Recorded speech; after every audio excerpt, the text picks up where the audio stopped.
tatu mədəniyyətinə necə yanaşırsınız? En mırdar medeniyet, o tatu medeniyeti medeniyet değil. En mırdarıdır.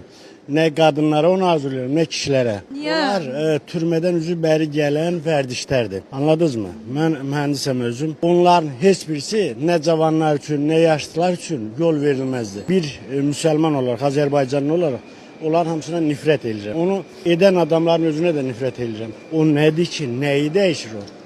Yazıqda qolumuzu, ne istiyorsunuz burama yazın, neyi değişir o? Onlar yol verilmez kızım. Nəvəviz bir gün gəlib desə ki, tatu eləmək istəyirəm. Mümkün değil. Ne nevem, ne evlat. Qadağan eləyərsiniz. 100%. Onlar eğer benim soyumu daşırlarsa hesaba tatu edebilmezler. Mümkün değil. Ne qədər sərt radikal. Yok, sert radikal nedir ki? Demokrat o değil ki biz gedək axmaq hərəkətlər eləyik. Amma insanın öz seçimi də var. Yok. Onlar Allah o zindanda olanların yolunu açsınlar. O verdişler çərinin verdişləridir. Çölün yok. Ve ne bu oğlana ne size o tatu o nedir ki? Öyle bir şey olur. Biz Müslüman değiliz. Ben gəlinimi heç vaxt tatu ilə görmərəm. Elə hemen qovarım. Hemen evden. Çox sağ ol. Sağ olasın.